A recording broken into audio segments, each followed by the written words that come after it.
Welcome to Life Saving Tips, Fire Safety Awareness at Home, proudly brought to you by Maybank and Etiqa. I'm Terrence, your host for this virtual event. Now, did you know that during the first MCO, firefighters battled more fires than ever? The cause of these unfortunate incidences was simple electrical accidents, gas leaks, and even accidental sparks. I hope I didn't step on too many triggers there. Probably did, because I can relate. We were all locked in. We were using more electrical appliances than ever, and even flammable liquid. The result? Residences were on top of the charts when it came to premises where fires occurred. So, how do we keep our homes safe? How do we prevent those unfortunate incidences involving fires? We have Mr. Ruben Teo from the Fire Preventors Society to help give us some tips and share with us how we can keep our homes better protected, despite, of course, having to be around those fire hazards all the time. So without further ado, allow me to invite Mr. Ruben Teo to begin his sharing. Hi, my name is Ruben Teo, and I'm from Kuala Lumpur Fire Preventors Society. I'm the co-founder of this NGO 10 years ago, way back in 2011. And our NGO have one mission. We are sharing the same mission and goal with the local Fire and Rescue Department of Malaysia. And that goal is to actually disseminate fire prevention tips to the public in order to create public awareness towards fire prevention. So today I'm going to share some tips on fire safety awareness at home. So folks, today I'm going to share something very important. It's about matter of life and death. It's about a killer that's lurking inside our home until now, and we might not know when it will just come up suddenly and snatch away some lives. Supposedly our house is supposed to be the safest place on earth, but it could be hell on earth if this killer suddenly pops up. And this is none other than Mr. Fire. Now, as in this unprecedented era, we have a few threats attacking our life right now. There's one outside called COVID.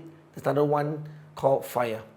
Now, COVID kills, but fire kills and demolishes. Now, what actually caused fire in the modern homes? There are a few things that we need to learn, and from all these fire cases that happen in Malaysia especially.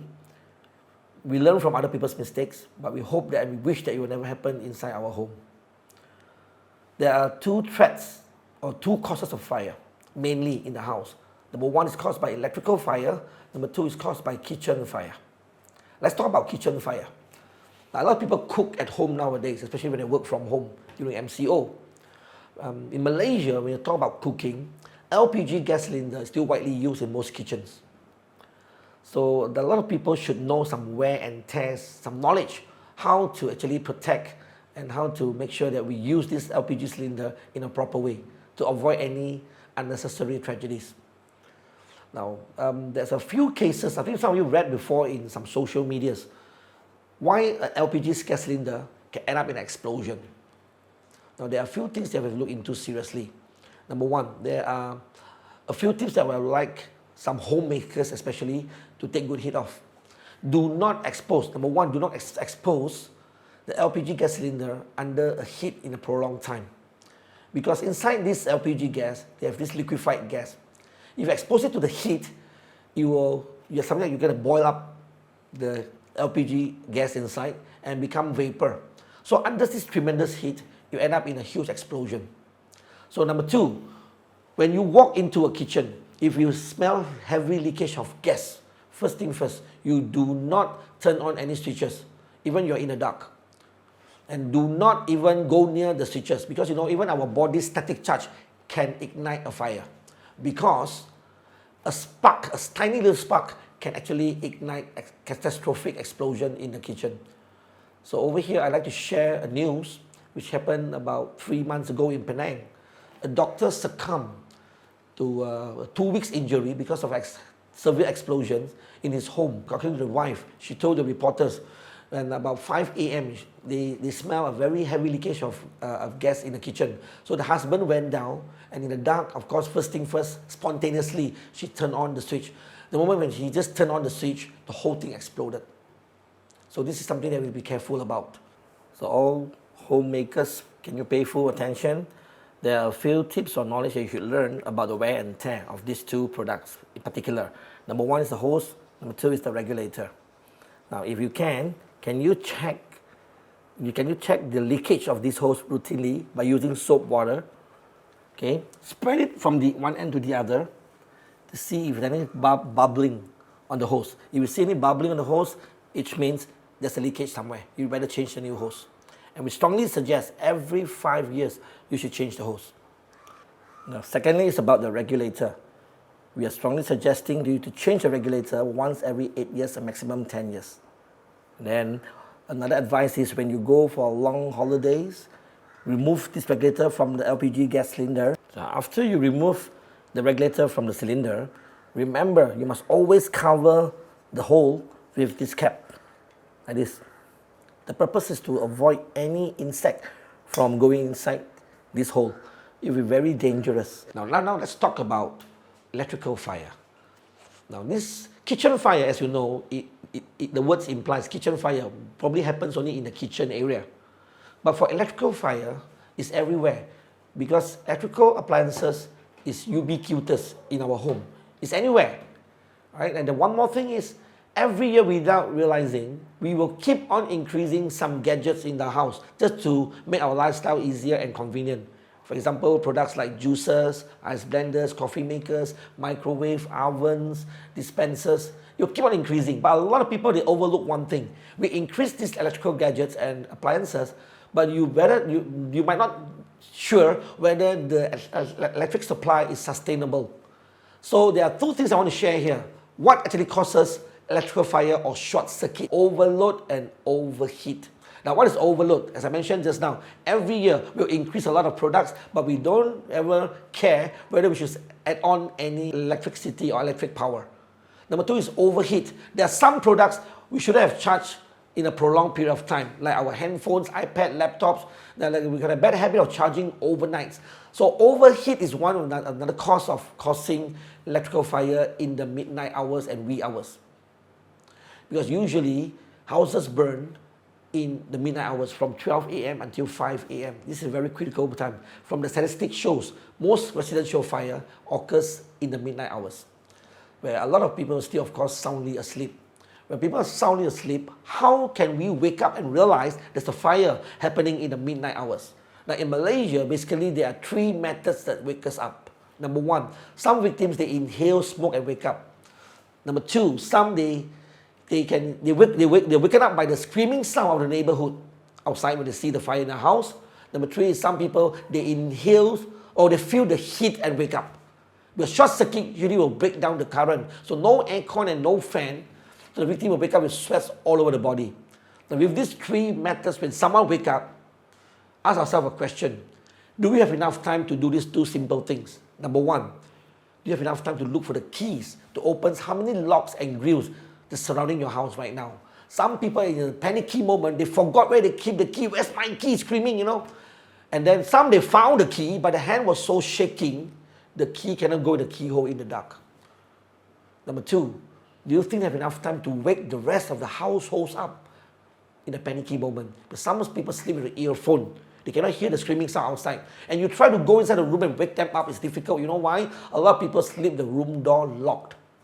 So that's how people die easily in the burning house when fire burns midnight. Because of 5 words. They realize fire too late. Now, realize fire too late is like someone realized they have cancer at the 4th stage. Cancer at the 1st or 2nd stage, doctor advised you. Luckily, you come at the right time. You have ample time for you to do some treatment. But 4th stage is difficult already. Fire has 3 stages: early stage, spreading stage, and furious stage. So people ask a question, how can I realize fire burned at the earlier stage so I have ample time to escape, especially from my house when I sleep soundly? I'm here to share with you some important tips. Now look at a comparison between a commercial building on fire and residential on fire. Why, when a commercial building is catching fire, there are 1,000 over staff in that building, but they have ample time to escape. But for residential fire, very few people stay in that home, maybe like 4 or 5 households. But why they don't have enough time to escape? Very simple. Number one, when commercial building burn, usually burn in the daytime. So and then they have ample time that they see fire, they can run anytime, can outrun fire anytime. At the same time, commercial building they are fully equipped with all kinds of gadgets. For example, smoke alarm, fire alarm, they have fire extinguishers, they even have sprinkler system. But our house has zero, right? Vulnerable, so vulnerable to the attack of fire anytime, especially fire comes at midnight hours. So how are we going to realize fire burn our house midnight and wake up when we have enough time to escape? Now, very simple. All the government of the world actually, they are strongly encouraging inside our house, we should prepare something like we did in our commercial building. We should prepare alarms, like smoke alarm. Smoke alarm is like a 24-hour security eyeing on our house. So when especially when fire burn midnight or wee hours, it will just trigger and wake everyone up on time. Number two, you should equip yourself with some fire extinguishers. Now, fire extinguishers is the only weapon to put out modern day's fire. Do you notice or not, guys? 40 years ago, we were house catching fire in those days. When we screamed for help, our neighborhood are so daring to carry buckets of water, to run to in front of burning house and help us to put out the fire together. But in the modern day's fire, if you scream for help, your neighbors run faster than you. Because nowadays, modern day's fire, electrical fire, you cannot use water. For example, if the aircon is burning in my house, if I pour water, it will explode. It will not have to put out a fire because water is conductive to electricity. So in modern homes, we really need badly a weapon called fire extinguisher. You can put out any kind of fire. So where is the best place for you to place or keep your fire extinguisher? A lot of people, it defeats the purpose of having one at home. They like to keep extinguisher in a storeroom. When a house burned midnight, can you imagine? Storeroom will be the darkest place in our house. You cannot locate the fire extinguisher. So my advice here is, please remember, you should keep extinguisher first thing first inside your master bedroom in the bedroom. Every bedroom should have one. You know why or not? When fire burns midnight, sometimes when you open the room door, it could be fire blocking our ways. Now, regardless whether you're staying in a big or small house, when there's a fire burn midnight, there are two doors the victim has to escape out from. The first door is the room door. Number two is the main door. As I mentioned earlier, you open the room door, you see fire. If you keep your fire extinguisher is out from your reach, it's in the kitchen or in the living hall, you can't reach the fire extinguisher. That's why in Malaysia, more than often, when a house burned down, when a bomba came and put out a fire, they always locate the charred body in the bedroom. The first room also they can't escape out from. How to escape from the burning house, right? So fire extinguisher, I strongly suggest to keep it in your bedroom or maybe the second one in the kitchen or living hall. These are the right places where you should keep your fire extinguisher. Of course, the most important thing is the installation of smoke alarm. Now, do not install smoke alarm near your kitchen, especially your wet kitchen. Every time when you cook, trust me, your neighbor knows you are cooking. You'll keep on triggering. And then the smoke in the kitchen is oily smoke. It will spoil the sensitivity of the smoke alarm. Do you know that most of the countries outside Malaysia, we don't talk about countries far away, the government, like in New Zealand, they mandated the installation of smoke alarm. If a house burned down in New Zealand, the owner of the house cannot claim a single cent of insurance if the forensic report proven his house didn't install any smoke alarm. Singapore, 3 years ago, they have mandated after developers build any house, whether low-end or high-end, the developers should prepare smoke alarm for the consumer. Without that smoke alarm, CC certificate will never release in Singapore. So Malaysia lately, we just started a program called One Rapi.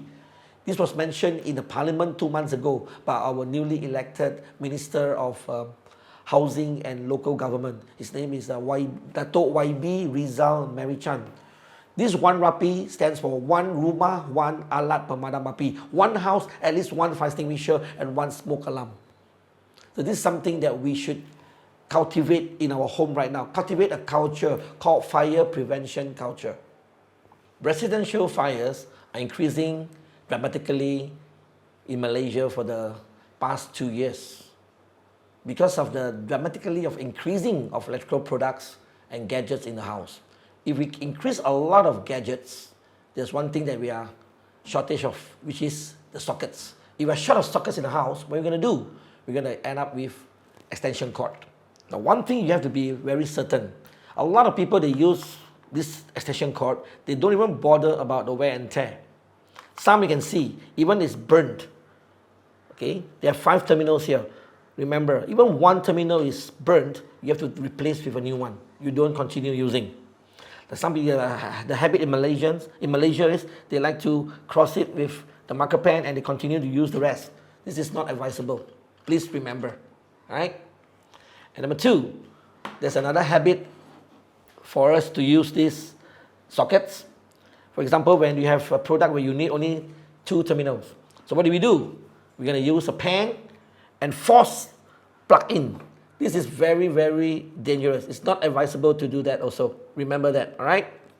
And then always check on those cords and the sockets in your house. Make sure that they are all in good condition. So this is another proof, right? There's another broken legs on the 3 sockets. So remember, always check your cords and sockets once every year to make sure that they're still in working condition.